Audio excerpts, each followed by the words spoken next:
بسم اللہ الرحمن الرحیم هل اتاک حدیث الغاشیہ، پھر قیامت کی منظر کشی جس کو تم بھولے ہوئے ہو. تم تو بھول گئے مگر وہ تو تمہیں یاد کر رہی ہے، صبح و شام یاد کر رہی ہے، قبر تمہیں یاد کر رہی ہے، محشر کا میدان یاد کر رہا ہے. قیامت کا عجیب منظر اس میں بھی پیش کیا گیا، لیکن یہاں آگے کا منظر کس کا کہ جب فیصلہ ہوگا تو پھر کیا ہوگا. هل اتاک، کیا آئی آپ کے پاس حدیث الغاشیہ، ڈھانپ لینے والی بات. کس کو کہتے ہیں ڈھانپنے والی؟ قیامت. کبھی اس کو فرمایا حق کا، کبھی اس کا نام رکھا واقعہ، اور کبھی اس کا نام رکھا کیا تغابن، ہار اور جیت والی، اور یہاں اس کا نام فرمایا غاشیہ، ڈھانپنے والی. کیوں؟ آج جو مصیبت ہے وہ ایک حصے پر آتی ہے، دوسرا حصہ اس سے بچا رہتا ہے. اس کی مصیبت سب پر چھا جائے گی.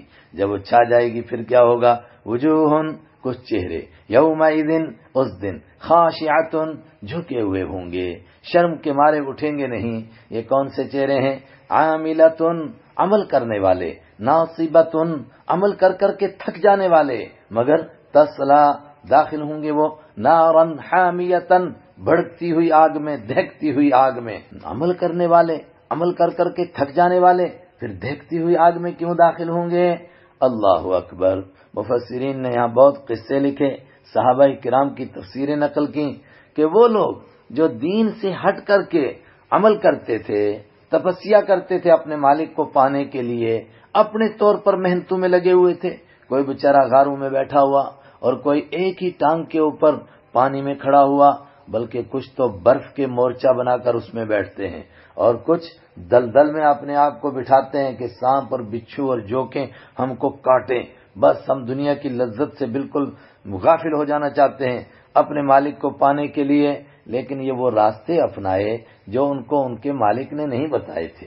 عاملۃ، تو عمل تو کر رہے تھے، عمل کرنے والے. ناصبۃ، عمل کر کر کے تھک جانے والے تھے، مگر ان راہوں پر چل پڑے جو ان کو بتائے نہیں گئے تھے.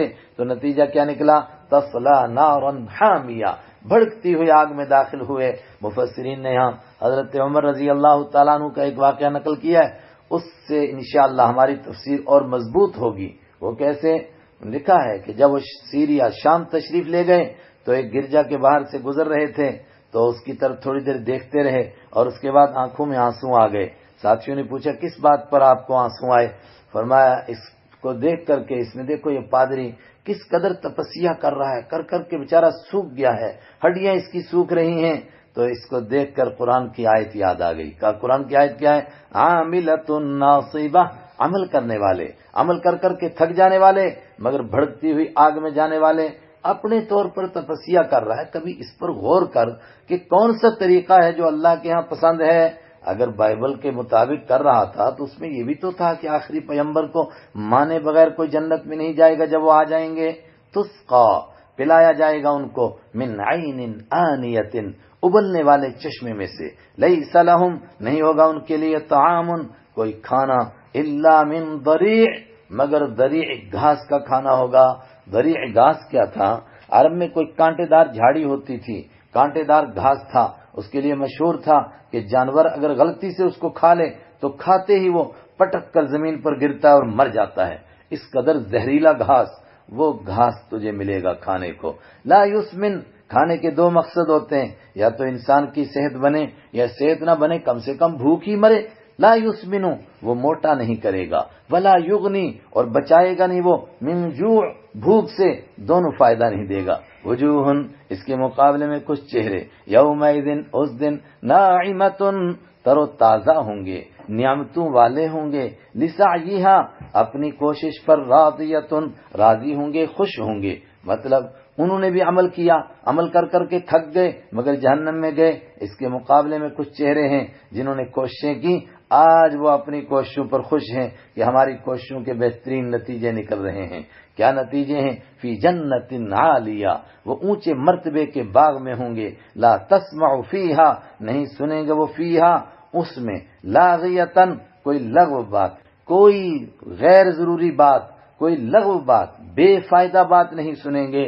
کیونکہ بے فائدہ بات سننے سے بھی کسی نہ کسی درجے میں انسان کو کوفت ہوتی ہے. جنت وہ ہے کہ جس میں کسی قسم کی کوئی کوفت نہیں ہوگی.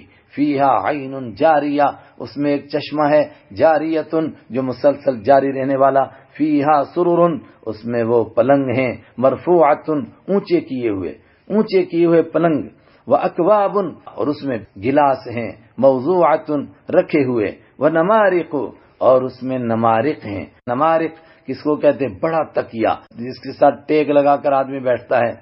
اور اس میں تکیے ہیں مصفوفتن، لائن سے بچھے ہوئے، ترتیب سے چیز رکھی ہوئی ہو، اس سے بھی آدمی کو ذہنی راحت ہوتی ہے. وزرابی، اور اس میں قالینیں ہوں گی، مبثوثۃ بچھائی ہوئی. افلا ينظرون الى الابل كيف خلقت والى السماء كيف رفعت والى الجبال كيف نصبت والى الارض كيف سطحت فذكر انما انت مذکر. یہ جنت کی نعمتیں اور اوپر جہنم کی سزائیں بیان ہوئیں. فرمایا ان کا منظر دکھا کر، ان کو بیان کر کے آپ ان کو نصیحت کیجئے. فذکر، تو آپ نصیحت کیجئے، یہ ہے مضمون اصل. لیکن بیچ میں کیوں فرمایا افلا ينظرون الى الابل كيف خلقت؟ اس کا اس سے کیا جوڑ ہے؟ ان باتوں سے کچھ اشارے کیے جا رہے ہیں. آپ نصیحت کیجئے، آپ اس نصیحت کو آگے پہنچائیے. تو مذکر جو نصیحت کرنے والا ہو، جو دوسرے کے دل میں بات اتارنے کا عزم اور حوصلہ رکھتا ہو، فرمایا اس کے اندر اس طرح کی کچھ صفات ہونی چاہیے. کس طرح کی صفات؟ افلا ينظرون، تو کیا نہیں دیکھتے ہیں وہ، الى الابل، اونٹ کی جانب، کیف خلقت، کیسے اس کو پیدا کیا گیا. اونٹ پر ہی غور کر لیں، چونکہ عرب میں اونٹ بہت زیادہ تھا. کس حیرت ناک طریقے سے اس کو پیدا کیا گیا ہے. جو پروردگار اس کو پیدا کر سکتا ہے، کیا وہ قیامت نہیں لا سکتا؟ لیکن جب نصیحت کرنے والا اونٹ پر غور کرتا ہے تو اس کی بہت صفات ہیں، لیکن ایک بڑی صفت کیا ہے کہ بڑا جفا کش جانور ہے. واقعتاً اس کو کیا کہا گیا؟ صحرا کی کشتی ہے. یہ کس طرح وہ بھوکا اور پیاسا صحراؤں کو طے کرتا رہتا ہے، کس طرح اس کا سفر کرتا ہے. یاداشت کتنی زبردست ہے، 30 سال تک یاد رکھتا ہے جس راستے سے گزر جائے، 30 سال تک. وَإِلَى السَّمَاءِ كَيْفَ رُفِعَتْ، اور دیکھو کیا انہوں نے نہیں دیکھا آسمان کی طرف کیسے اس کو اونچا کیا گیا. اگر کوئی اس پر غور کرے کہ کس طرح اس آسمان کو اونچا کیا اس مالک نے، بغیر پلروں کے کھڑا کیا. جو پروردگار یہ بنا سکتا ہے وہ قیامت بھی لا سکتا ہے. نصیحت کرنے والے کی سوچ میں ایسی بلندی ہونی چاہیے جیسے آسمان کے جیسی بلندی. وَإِلَى الْجِبَالِ، اور کیا نہیں دیکھا انہوں نے پہاڑوں کی طرف، کیف نصبت، یہ دیکھو بڑے بڑے پہاڑ کس طرح زمین میں گاڑ دیے گئے ہیں. جو پروردگار ان پہاڑوں کو گاڑ سکتا ہے وہ قیامت بھی لا سکتا ہے. جو نصیحت کرنا چاہے اس کے عزم، اس کا حوصلہ پہاڑوں کے جیسا ہونا چاہیے کہ پہاڑ اپنی جگہ سے ہل جائے مگر وہ اپنے مشن کے ساتھ کبھی سمجھوتا کرنے والا نہ ہو. وَإِلَى الْأَرْضِ كَيْفَ سُطِحَتْ، اور کیا انہوں نے نہیں دیکھا زمین کی طرف، کیف سطحت، کس طرح اس کو بچھایا گیا. جو زمین کے اوپر غور کریں گے، جو پروردگار زمین کو بچھا سکتا ہے وہ قیامت بھی لا سکتا ہے. جس کو نصیحت کرنی ہے اس کے اندر عاجزی، انکساری، تواضع، اخلاق کی بلندی ایسی ہونی چاہیے جس طرح زمین بچھ جاتی ہے.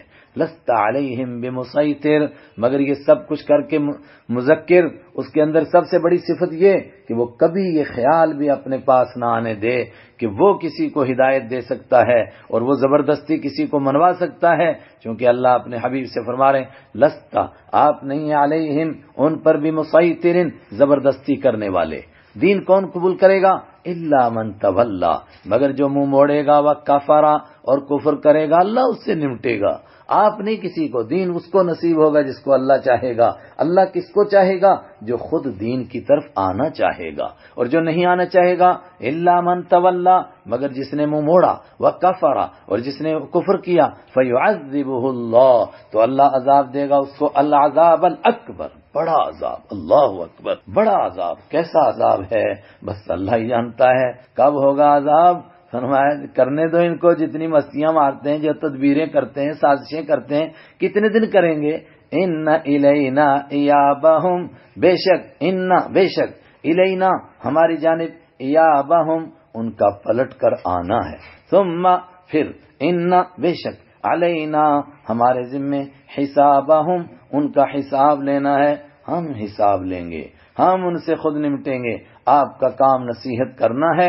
وہ صفات مذکر میں ہونی چاہیے جو اوپر بیان کی گئی. ان صفات کے ساتھ آپ نے بات پہنچائی تو بات پہنچ گئی. اللہ تعالی ہمیں اپنے قرآن کی سمجھ عطا فرمائے اور اس کے مطابق زندگی گزارنے کی توفیق عطا فرمائے. صدق اللہ مولانا العظیم.